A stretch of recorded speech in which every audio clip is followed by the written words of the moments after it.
full panel tonight. Want to thank everybody for joining us. M.A.P.P. is actually presenting our third town hall event during this COVID season. Since we can't go out and investigate like we normally do, we thought we'd bring our team to your home and do different topics. This topic tonight is about, so you want to start your own paranormal team. Today we do have members of our team. We have a member, Ike, who is a part of M.A.P.P, M.A.P.P.I, which is a meetup group, which is a great way to get your feet wet when you're getting into paranormal investigations. I'll let Ike a little bit later to explain how his group works. We also have Miguel, which he is a newbie. He's been around, correct me if I'm wrong, Miguel, you've been doing a lot of urban exploring and you do some investigation. How'd you do the urban exploring? Am I correct? Yes, that is true. Okay. So with that being said, again, if anybody wants to do introductions, my name is Tony. I am the founder of Mid-Atlantic Paranormal Project. And we also have Keijo. Keijo. Hello. Nice to meet you. Shane. Hi, I'm Shane. I'm tech manager of M.A.P.P. Tony. How's it going? You just call me Barry, man. It's a lot easier. Well, if you say the good-looking one, we know we're talking about me. You know. No, that's not. You know, that's not true. And then Ike, if you want to introduce yourself. Hi, I'm Ike from. Am I on? I'm Ike from Mid-Atlantic Paranormal. Am I on? Yes, you are. Okay. Yep. Miguel, if you want to give a further introduction about yourself. Yeah, I'm Miguel Pena. I actually do have a group I started from named ECEI, which is East Coast Explorations and Investigations. Good. Okay. We do have a small agenda, so different topics that we were going to discuss tonight, just to make sure we keep ourselves on track. Just to let everybody know, we are recording this session and this will be broadcasted on our YouTube and Facebook channels. And we do a thank you again for your participation. Shane, I'm gonna let you start off with the very first question. I think you have it down as what is in the name? Well, it seems like everybody's got similar names. And you know, I'm just curious when Tony, I know you came up with the M.A.P.P name. Ike, I think you inherited the M.A.P.P name, but I think you have been on other teams. Yeah. And then Miguel, how did you guys come up with the name? Like when you were thinking about a name, was it just geographical? You wanted something that represented the geographical location. How did you come up with your name? Okay, so it pretty much was a group of us. We actually made a chat pretty much of us that we love exploring, people that like exploring. And I've always wanted to have my own team. And then we just started talking. And actually, we were going to come up with this different name called Spooky Boys. So we ended up actually coming up with East Coast Explorations and Investigations because we're also about exploring. You know, it's not just only the paranormal, but we're also exploring. And we're eventually going to have a YouTube channel as well. Hoping to set that up in November. But that's pretty much when the name came up because we're not really going to like travel too far. We're going to obviously stay on the East Coast area, at least for now. Well, if you had ladies in the group, then Spooky Boys wouldn't work, right? I was just going to say that as one of the few ladies that does paranormal investigations, I like that you didn't call it the boys. Well, I mean, the ladies, which would be my wife and one more other girl, was actually okay with it though. And if they were okay with it, I mean, I guess they went along with it. Yeah, we can try Spooky Boys. It's fine. You know what I mean? They were good sports, I guess. Yeah. I think the difficult part about choosing a name is making sure it doesn't exist out there. Oh, we did that. When we first did our name, the Mid-Atlantic Paranormal Project, we came across M.A.P.P, which is Mid-Atlantic Paranormal Investigations. We came across another one that is just Mid-Atlantic Project or Paranormal Project. But just really researching it, I actually went the extra step and registered at the Proprietary's office. I actually have a nonprofit business license just to secure it, even though it may be just locally. If you're able to prove that you have your name registered and for how long, anybody else who ever comes by and tries to fight you on it, as long as you can prove that you can actually use social media now, say, hey, we've been in existence on Facebook or Instagram since 2000, there's no fight. I mean, they know that you pretty much, got that domain. The other way to really secure your site is go ahead and lock down your domain address so nobody else gets that domain from you if you're going to have a website or a web page or something like that. But we have many variations of our name now for our website because Mid-Atlantic Paranormal Project.org is pretty long. So now we're able to, luckily we got the M.A.P.P.Team, which was available just recently, and I was able to snag that while I could. So now we're able to use a smaller version for the links. So just like you did, Miguel, you were able to shorten it for your initials, which that was really good. Yeah. We definitely, I did the searches and I was like, okay, it's available, and I took it right then and there. So yeah, we do have a website now. That's cool. That's cool. Shane also mentioned about the name, about the geographic location. I know that for us, we have the Mid-Atlantic area, which is anywhere from lower New York all the way down to parts of Virginia. And we actually branched out to West Virginia recently. Though if the right case came up, there's no reason why we wouldn't go further than the Mid-Atlantic region. Indiana. Shane actually went to Indiana, and we have our stickers on, what is it? James Dean's gravesite. Yeah, James Dean's gravesite. So yes, it all, you may not stay within that geographic region with your name. So just when you tell people where you're at or when you advertise, it's good. They like to know where you cover, where your ground cover is. I can't tell you how many private residents give us emails. We're located in Connecticut or New York, and we're having a haunting in our basement. Things like that, we have to really weigh the pros and cons. If we're going to go out there just for a 3 or 4 hour investigation to see if someone's basement is haunted, we'll actually refer them out to other teams in that area. There are several websites out there that lists teams in certain areas. I think the one is Paranormal Societies, I think it is. Write that down, Miguel. You can actually list yourself. It takes a good while to get listed. I think our listing took about 3 months. I kept resubmitting it, thinking it was taking forever. Next thing you know, now we have like 5 spots of the same name on the same register. So I got to clean that up eventually with them. But we always go to that site and we're able to say, okay, we can't make it out there. Here's a team. Here's a couple of teams that you can look up that's in your area, which is really good. And that we'll get into that soon. That's called para-unity. It's where, you're all in this together. I know that phrase is pretty popular lately. But, we're not trying to hog up all the investigations, especially if it's going to be a travel for us. Hey, Tony, one other thing with the name also comes the logo. So I know you had a certain way of going about getting the MAP logo, and I know others are. I mean, a logo is really important, I think, because it's identifiable. When people see your logo, they instantly think, "Oh, that's M.A.P.P. That's MAP." And other, you see TAPS, and you're like, "Oh, TAPS. That's a very recognizable logo," and you instantly know what it is. You don't have to ask. So I don't know if you want to share a little bit about that process. Yeah, I went through different designs. I tried to design it myself. I even I had a tombstone written up with the MAP initials on it. It just wasn't catchy. I reached out to a graphic artist, which was very reasonable. They gave me, they tried my idea. When he came back, that's when I realized now it just didn't fit. And I said, just be creative. Just show me what you have. And she came back with this, which brought me back to the 80s graffiti, which I loved. And Babu, he's original. She designed that herself. She didn't grab it from what the Instagram Ghost or anything else, or Pac-Man Ghost. She created that, unique for us. So I actually have the trademark pending for the full logo as well as Babu by himself. Because, if you see some of our merchandise, we have just Babu on it. We also have the full logo on some of our stuff. We have it on our shirts and stuff like that. Again, is that brand recognition. And we only sell the shirts to our team members as well as just promoting, I don't know if we have it on our agenda, but no team is going to be cost free.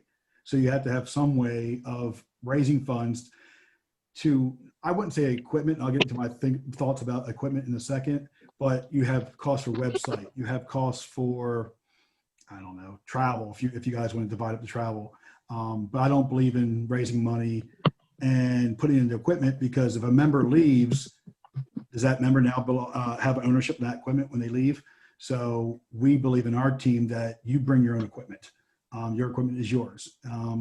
If you're trustworthy about your teammates, by all means, you can let them share, just as long as they know they're accountable for your piece of equipment when they're using it. But never go together to buy a piece of equipment, because there'll always be some type of argument or fight for they want their share back or that equipment with them if they happen to venture off on their own or leave. Kind of went off on a tangent there. I do apologize, but it does go with the what you use your logo for, your branding and stuff like that. Of course, for all of our videos, we do lead off with an introduction with our logo. And we're now trying to develop a what do you call post-credit type animation soon that's going to be coming out with our new videos. So other than the location, stuff like that, what type of membership do teams have? I know M.A.P.P, you guys have Meetup. You guys have a membership, fee. I think it's $5, something like that, to join, I believe. And then you have a certain fee for every location you go to. Yeah, it's $50 a year, and it's actually different levels. There's people in M.A.P.P, such as me and Harris and Stephen and some of those, and others can join for the 50, and you don't have to pay the 50, as you know, and then you pay a little more for the investigations. Mm-hmm. But yeah, there's a lot of, it's kind of an open park, right. Where you guys are very secluded. Yeah. We're a big party. Yeah, when we first got started, I think we had 3 members in the very beginning. We each put in $50, and then we said that's it. I think every now and then we'll put a pool together to pay for the website, but because of the sale of the shirts, we've been doing pretty good. We've pretty much covered the last 2 renewals that we've had, which is really good. It's very helpful. You get, even in our type, you get your nucleus, though. I mean, you know what I mean? Moose and Tracy and Elizabeth. And, well, Shane knows a lot of us he's been with. So you get a nucleus, then you get a few outsides. I call them the outside circle that come to some things. Then you even get a third group way out there that comes once in a while. But yeah, you pick your nucleus up. Do you have any teams come to your investigations? 10 of us, I would call the nucleus. Do you have many teams come to your investigations, or just individuals? And here, you talk to me? Yeah, I was asking, do you have many teams that come to your investigation, or do you have just individuals? Well, you guys have, or at least Shane. There's been others. I don't really, and then we, of course, we host. Right. So we've had Joe Sandy's team. We've had a lot of them at these various. So tell me, when you first saw Shane walking up to you guys with the M.A.P.P. shirt on and all this gear and equipment, what did you think? Security. Oh, I thought he was somebody real special, and he is. Special ed. I said, man, this guy's like the real deal. You know what I'm saying? I'll make his head explode, First of all, hug. The first meetup that I went to was with Shane and another member of our group, and we went to the M.A.P.P. meetup, and it was at the Apollo Theater in Martinsburg. And yeah, I wasn't at that one. There were some people that came in with an Ouija board and wanted to use it. And I was thinking, oh no, what did we just get ourselves into? This is the problem with going with other groups. But the person who leads your team, Harris, he shut that down real quick. Yeah. He went to, and there was a group of them. No I don't know Ouija if they were boards, a no team candles. or just a group of friends. But he went right over there and said, nope, not doing this, which I really appreciated. Yeah. I think we're talking about pretty much how teams are formed. I think that eventually I think M.A.P.P. is going to lean more towards a group or a club type organization going forward eventually. Just have to get the investigation, stuff like that. But there's always going to be those investigations where the core members go, and it's going to be a quaint little investigation. We love having guest investigators come with us. We did our first meetup, what was it, 2 weekends ago? Yep. At Harper's Ferry. I know, like, you've been there many times. First time for me in West Virginia. It was beautiful. I'm so glad I got there early. Got to see everything. Ken and Shane both gave me a tour of the area. Ken had me climb the hill twice. So I'm still paying for that. You're just trying out your cardio. Shane for went the next ice cream weekend. the first time and didn't tell us until after the fact. And if Kenny, if Keijo didn't catch him, he probably would never have told us. But yeah, it's nice to venture out and do different things. Trying to see what else do we have. What else do we have on our agenda, Shane, that we can basically go into? Equipment. What kind of equipment? I think we said it before. Flashlight and the digital recorders, the number two. The two things that you should definitely have with you at all times. Absolutely. Everything else pretty much, and your own intuition, your own sixth sense. What do you think, Barry? You haven't said much. What do you think is a vital, important equipment to bring? Well, I mean, you see mine is very slim right now, but I kind of like some of the old school stuff. So I do have my own thing, a dowsing rod, which you guys have seen with the LED light strips on the top. And honestly, the past couple of times I've been with you guys to and that kind of stuff,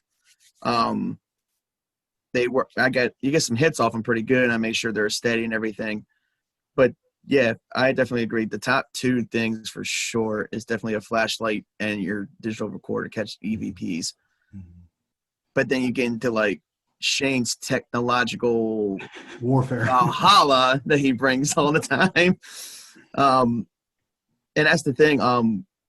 There's so much out there, and you can build off pretty easily. And some of it's even pretty inexpensive too, from what I've been searching around and stuff. Shane, you're a tech manager. Come on, I've got a couple things. So I think before you go dropping some big dollars on some equipment, I think the best thing to do is reach out to a team that might have that equipment and just ask them their honest opinions about it, or tag along on an investigation and watch it in action. The SLS camera is a huge thing that everybody wants, but I got to tell you, it is a beast to carry around all night. It's just, I don't know if it's worth it. That's my honest opinion. And if you want to buy one, let me know. But it's a heck of a piece of equipment. And all the equipment, one of the things to keep in mind is it's hit or miss. One night, you might have every piece of equipment out and nothing hits it. Mm-hmm. And then the other night you put everything out and everything's hitting it.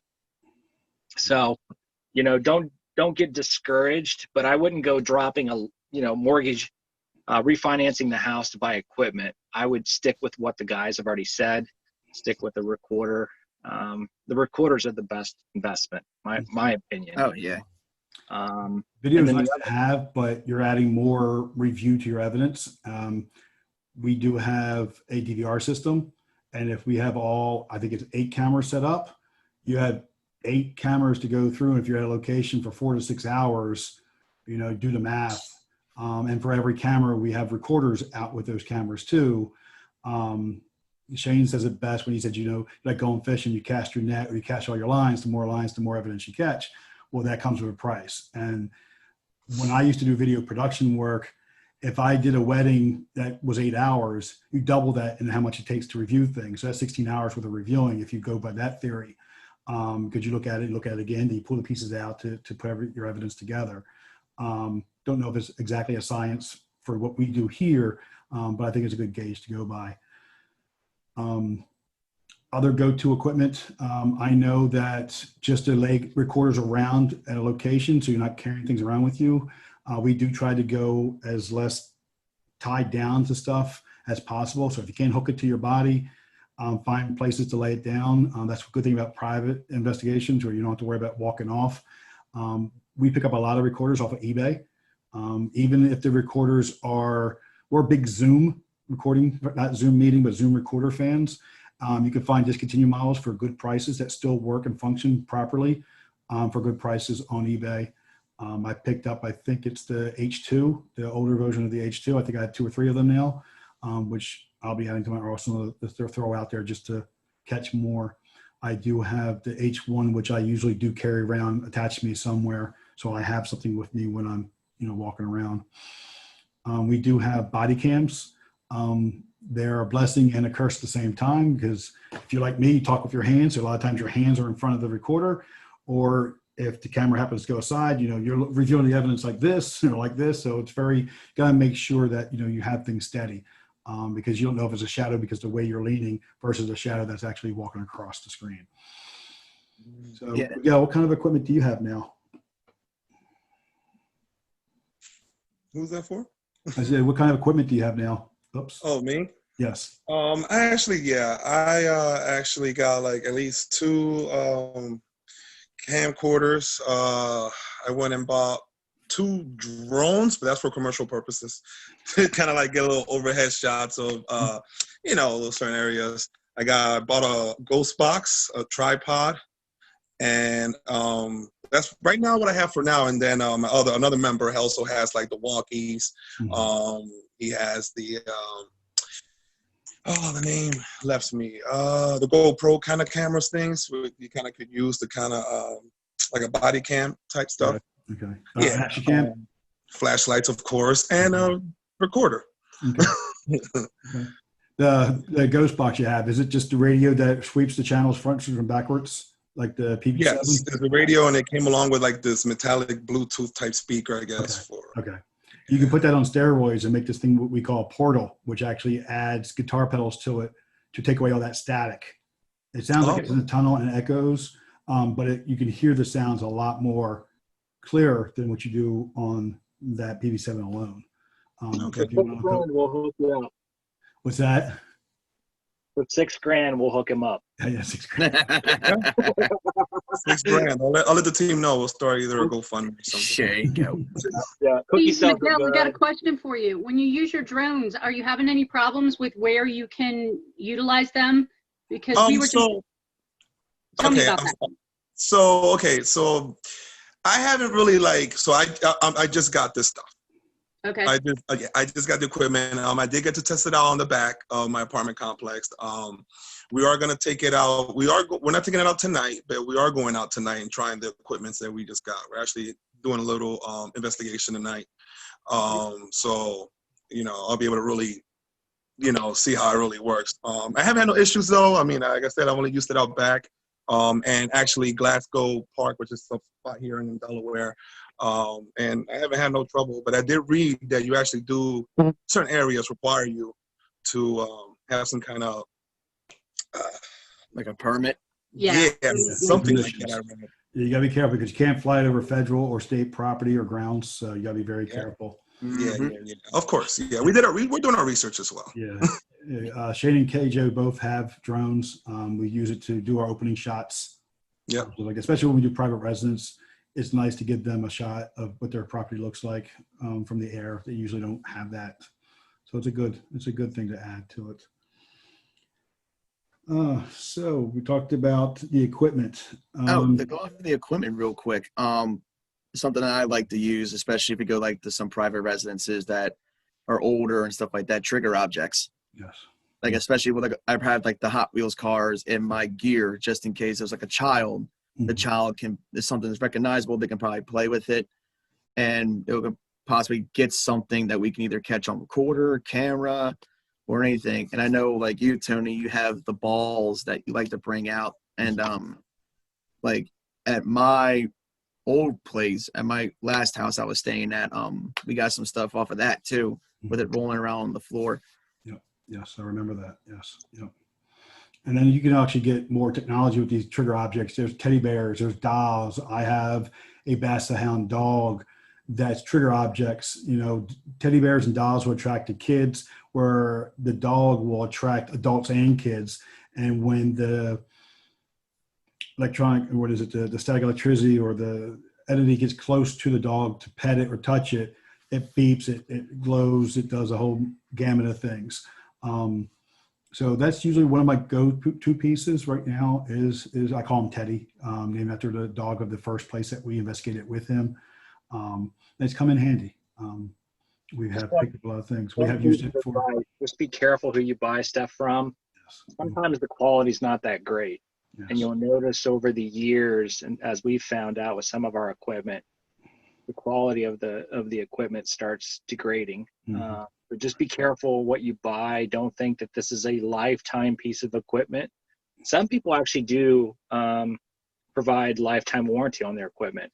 So just look into that before you buy something, because if you're spending a lot of money, if $5 is a lot, or $200 or $5,000, you want to make sure that you have protection on your investment. We'd also advise, if you buy something like that, Go to Harbor Freight. They have a lot of Pelican cases that you can put your equipment in. It protects it from the water and elements. Right. Okay.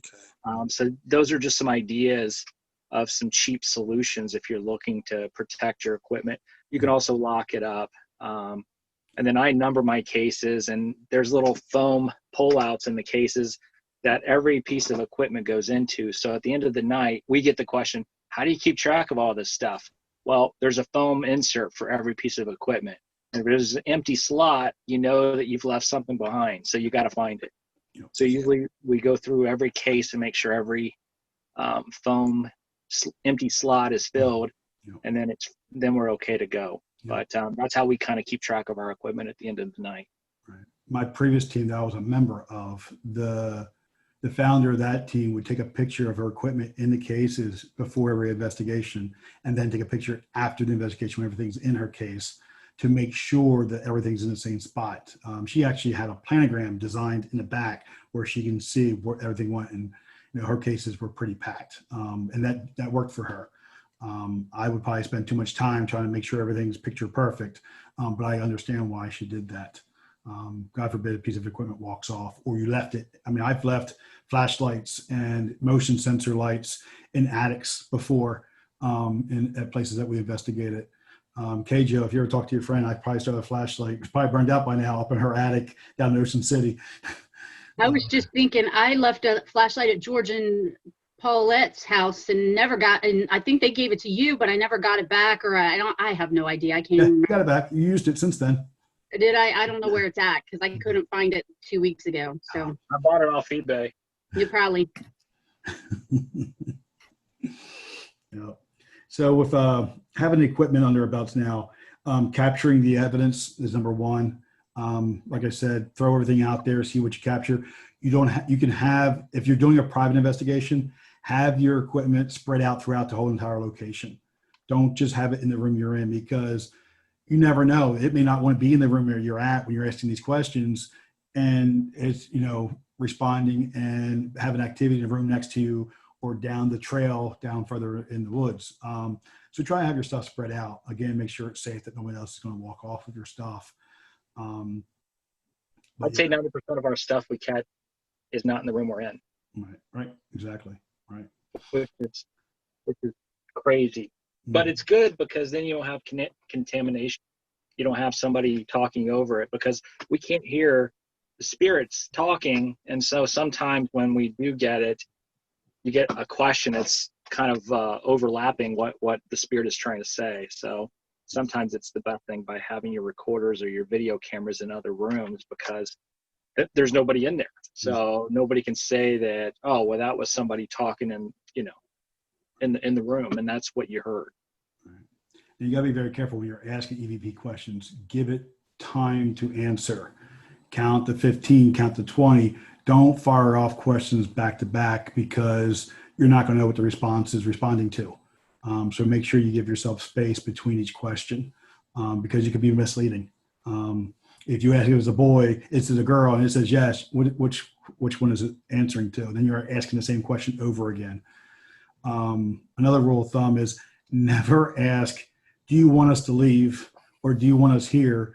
Because out of respect, if they say, no, we don't want you here, or, yes, we want you to leave, guess what? You got to pack up and leave, or they're going to shut down and not respond to anything. Or if it's something, not pleasant or, evil there, it's going to fight back. So I try to stay away from those questions, because, I don't want to know the answer to that question, because I want to stay and keep investigating. I just feel if it doesn't want to answer, just don't answer me. And then, I'll just move on to the next question and move on to the next area. Hey, Tony, so as a new team, one of the things or if anybody's thinking about starting a team, one of the things I'd like to ask the panel here is, this is probably the hardest thing to do as a team, is reviewing evidence. For all of those that are on this call today, do you guys review evidence? Do you just say, you know what, it's there. If I get some time, I'll go back.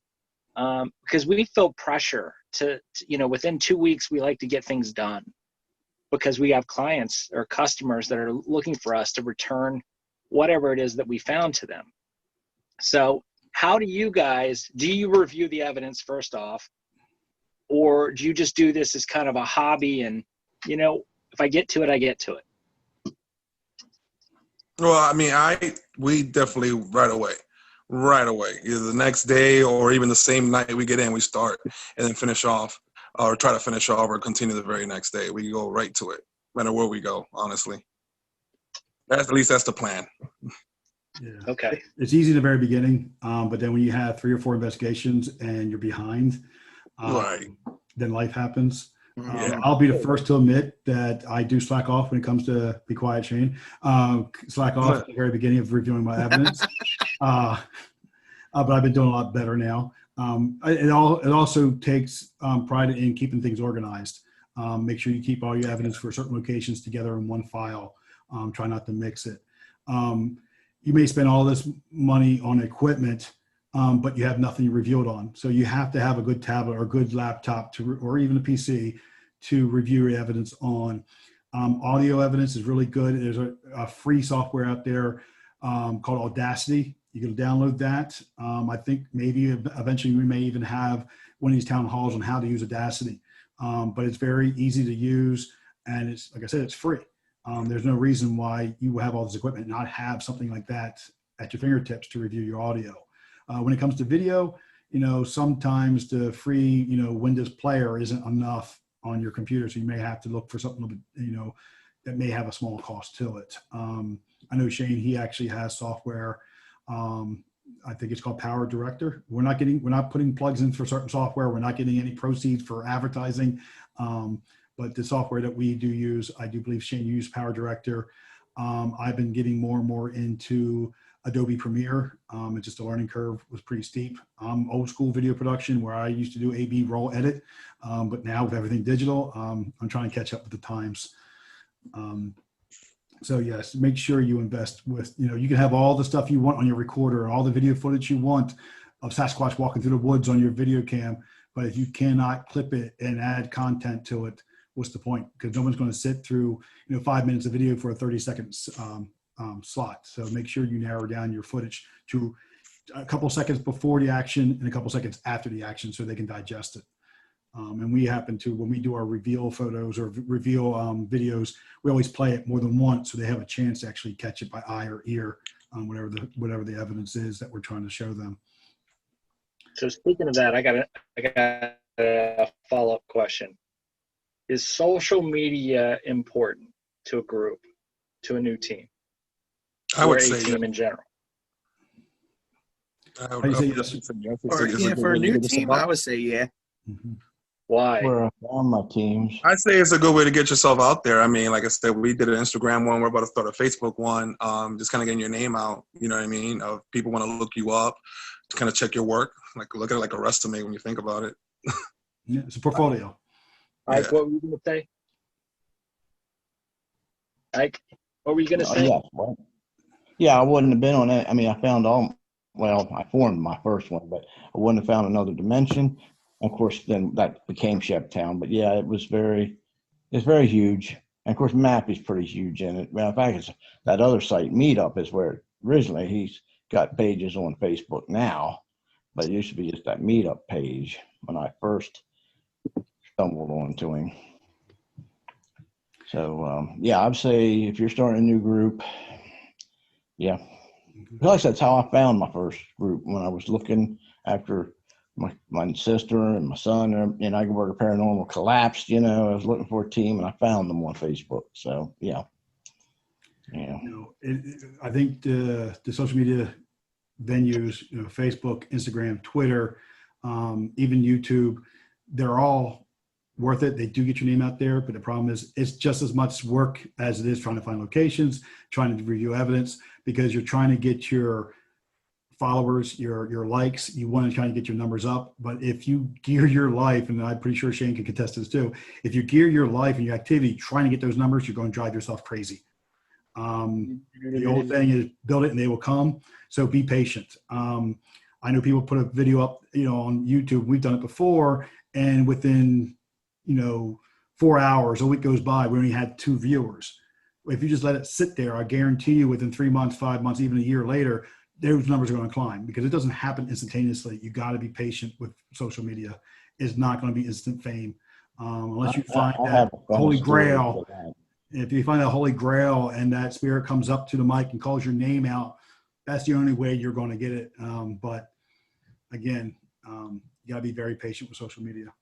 Just do me a favor. If you do post stuff on Facebook, not that it matters. I mean, not that you care what I think, but enough already with the ghost jokes. Yeah. I'm so The tired of memes. ghost jokes. Yeah, the memes, all that stuff is just a waste of time. You know, people want to see, and we found out from experience, people just want to see evidence and investigations. Yeah. When I started this, I didn't want to do the traditional ghost hunters point of view where you're watching what we do behind the scenes. That's not what we just want to show you what we find, you know, show you where we're at, should tell you the history about it. Kay Jo's our historian. She does deep research about where we've been and where we're going. She'll tell you the full history while we're there.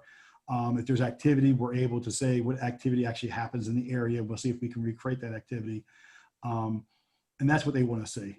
They don't want to see, you know, oh my God. And then you go to commercial and you have dramatic music and everything else. And you come back and, you know, somebody found a spider and spooked them. You know, we don't need all that dramatics. But yeah, just get to the point when you do your post.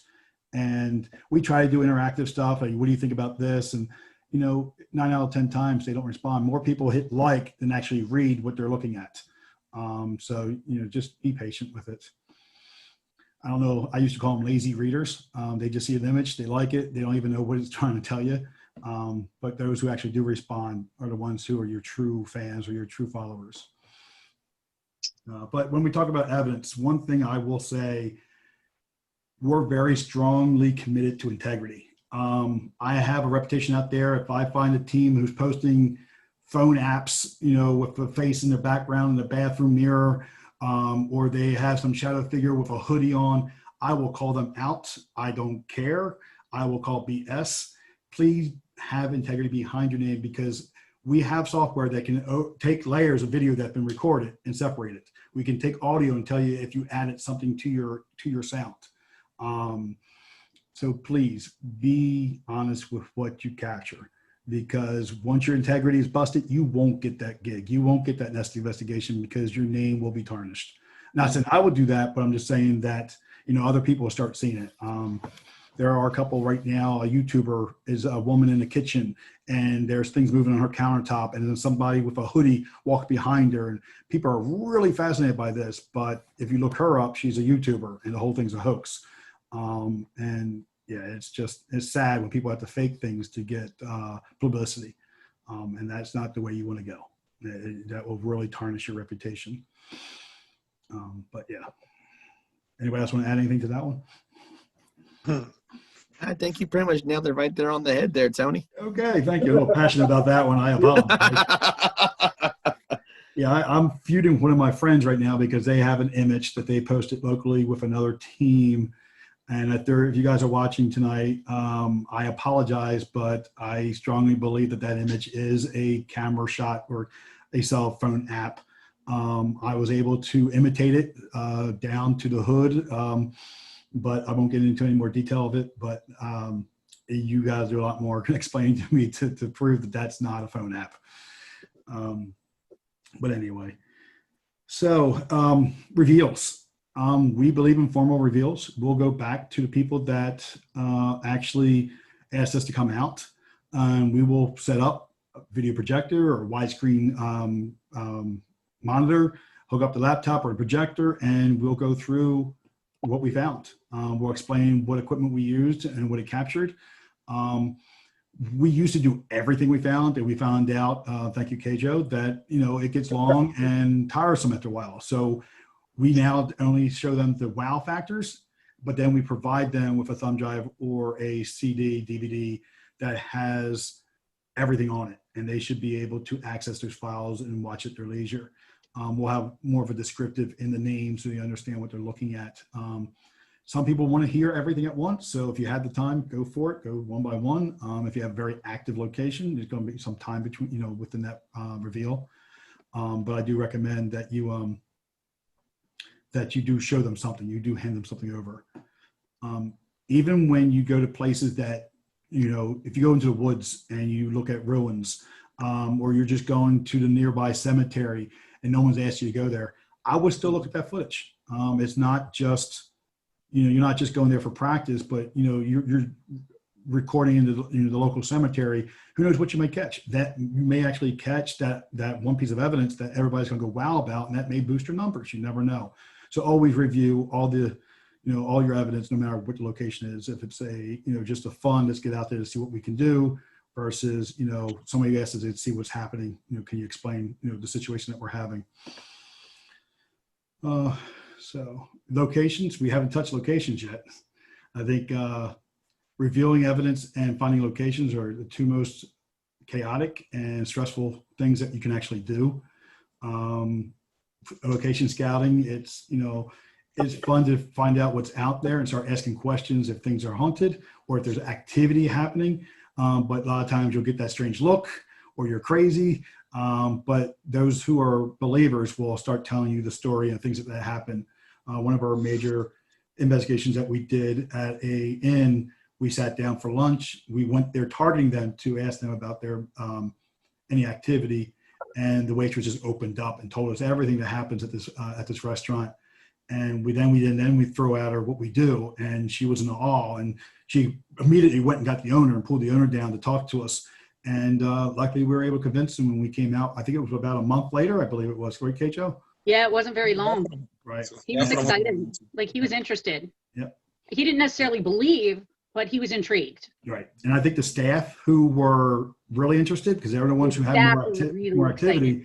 The staff pushing for it, he wanted to please his staff. So he asked to come back, and we went back there a few times after that. I think the more times we went back, the less activity we were getting. So whatever was there was getting tired of us or was just getting exhausted. So every time you go to a location, that's the number one thing. Every time you go to a location, it's not going to be active every time you go. It may be active tonight and not active tomorrow. It doesn't mean it's not haunted or paranormal activity. It's just that night or the presence. We did do a investigation at another inn, and we have somebody who practices a different religion, and a voice actually came out in the recorder, not with a name that type of religion. And right away we knew they understood, they interacted with us, they knew the presence that was there. So next time we went, we did not bring her with us, and we had more activity. So I know I'm being cryptic, but I don't want, I just want to let you know that, things are intelligent out there, and they can pick up on certain things. So, things can happen, and just because you don't get activity one night doesn't mean nothing's there. And not everything is haunted. We've had places we've gone to where it can be explained away. Shane came, 3 hours away with me to a location down at the shore, and there was, I think we explained it away by the electrical box being real close to the kid's bedroom, which was feeding off a lot of EMF field. So we were able to explain the uneasy feeling that they were having in that room. So not every place is going to be haunted. So you definitely take the good with the bad, but I definitely think Tony's right. One of the hardest things about hobby, profession, whatever you want to call it,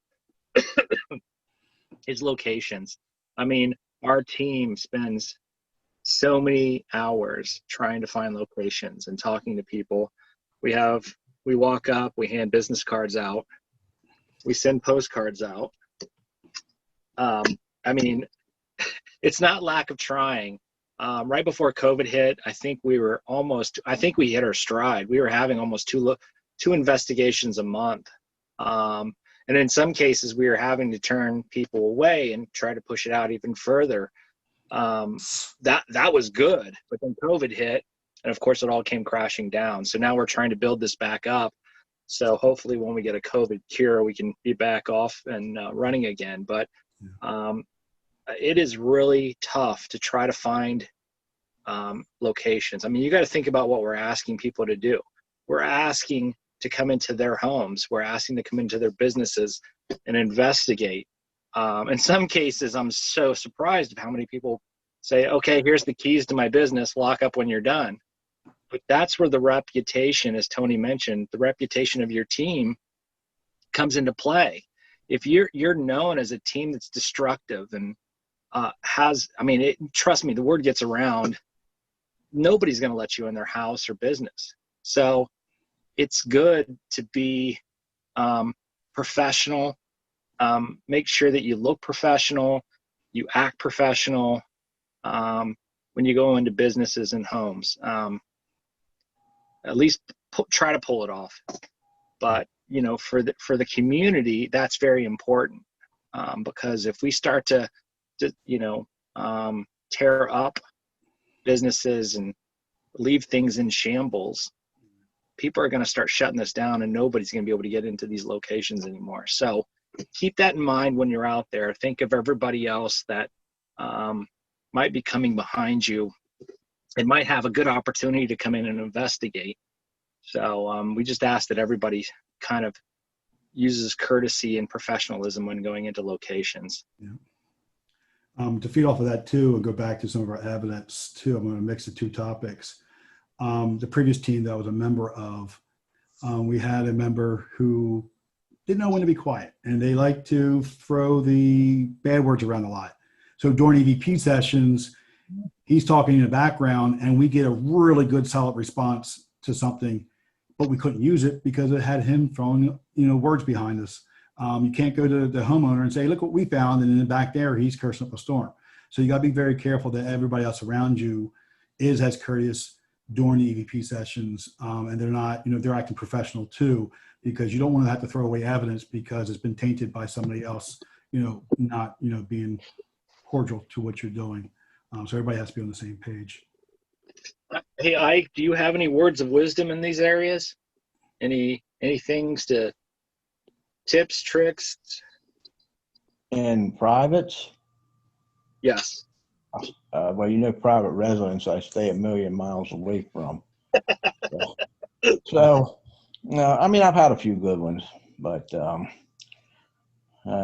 just going to let it go at that. I don't talking about the professional, and yes, I believe we do, and I believe we have. But yet you come on to the one, as I know you've heard the story where not me, but we were accused of stealing a knife. Are y'all still there? Yes, we can hear you. Yes. Yeah, we're here. This lady, when she wrote Harris a letter saying about it, and then they sold her husband's knife, and no. You got to be very careful. I don't need any of it. Yep. I'm going to take the segue into what we talked about earlier, private versus public investigations. Other than meetups, we normally don't pay for investigations. There's a lot of places that we want to go to on our, bucket list. Trans-Allegheny is one of them, but the costs are great. They're pretty large. Meetup groups, they're a little bit more affordable. You get to go with a group of people, like-minded people. But when you're paying to go to a location, you got the Pennhurst, you got East Coast Penitentiary. If you go to a public investigation, you got to know you're going to have other people around you. They're going to have equipment too. You're not going to be able to bring your DVR system because you're going to have interference. You may not have it when you leave. So whatever you go in there with, it has to be in your hand, on your back, and that's what you're going to go with. Know that you're going to have interference. When you're doing your EVP, somebody else is going to be doing EVPs in the next room. You're going to hear, the feedback or the leak through the ceiling or the floor from the next person. So keep that in mind when you're reviewing the evidence. That's not, Aunt Sally creeping from the grave. That's, Betty in the next door crying that she's hungry. So you got to be very careful, what you pick up. I prefer, if we go to locations, I do prefer the private investigations, but it is costly. I believe if we want to go to Trans-Allegheny, was it $1,000 for 10 people? I may have my numbers wrong, but I think that's what the quote we got. Am I correct, Shane? Somewhere around there. Yeah. So I think Fort Delaware is 3,000. Something like that. But see, Fort Delaware, you have to have Diamond State. No plug to Diamond State, but Diamond State, I do right. have to be present with you when you go to Fort Delaware. Yeah. I just recently went to Fort Delaware with my 7-year-old son, and just for a regular tour during the day on a Sunday.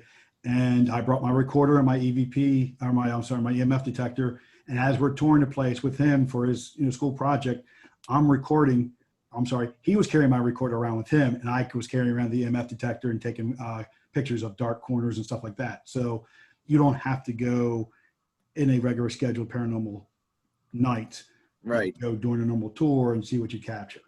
I did get a rocking chair move on command. I will, be going through some more of the evidence eventually.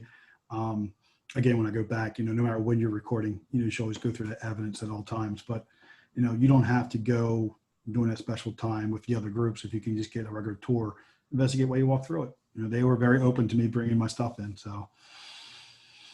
Hey, Tony, we're almost at, we're at an hour. Should Yes. we? I think that's the main thing I wanted to touch was, be careful of private versus public investigations.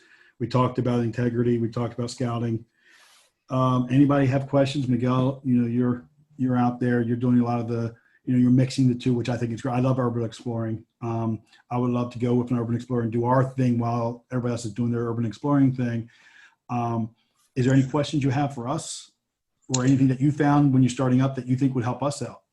Oh man, I mean, unfortunately, no, not at the moment. The only thing right now we're really trying to do is find locations. Like I said, right now we're using our urban exploring locations to try and see what we could get. You know what I mean? Like we've been trying to. I think there's a place, Fort Howard, I believe. We try to reach out to them. Haven't gotten back. So I mean, that's pretty much where we're at right now at this point. Yeah. Just trying to find locations. Yeah. I would just promote places you have been, use that evidence to your advantage. If you're going to an abandoned hospital or something like that, find that footage, put it out there. Shade and I we went to an old mill once. It was 120,000 degrees in the mill. We were sweating like crazy. We weren't picking anything up, but Shane posted what it was like, the real footage of what it's like to investigate. And show the real scenes, and we got a lot. I think it was one of our biggest hits on YouTube. Was just the reality, that we're there and we're not picking anything up. Tony, that was because you and I were running around in our tidy whities, sweating as can be. Yes, it looked like with body cams duct taped to our chest. I mean, like what we're gonna do now is pretty much just re-hit the locations with the equipment, pretty much, and just try it again and record and maybe have some footage for our channel. Mm-hmm. Yeah. Yep. Like I said, be patient with it. Be patient. Oh, yeah. Overnight. I definitely know that. Yeah. So if nobody has any more questions, I'd like to thank everybody for coming today. We will be posting this probably within the next 2 to 3 days. It'll be on our YouTube channel. We'll be putting links on both Facebook and Instagram. If anybody out there watching this, if you have a need for a team, you got our team, Mid-Atlantic Paranormal Project. You got M.A.P.P, M.A.P.P.I, and you also have Miguel's team. Miguel, can you say the initials again? ECEI, East Coast Explorations and Investigations. And we will put a link to each of the teams on our YouTube channel, so you can go ahead and review each of our content, our pages. So thank you very much, and stay tuned for our next episode.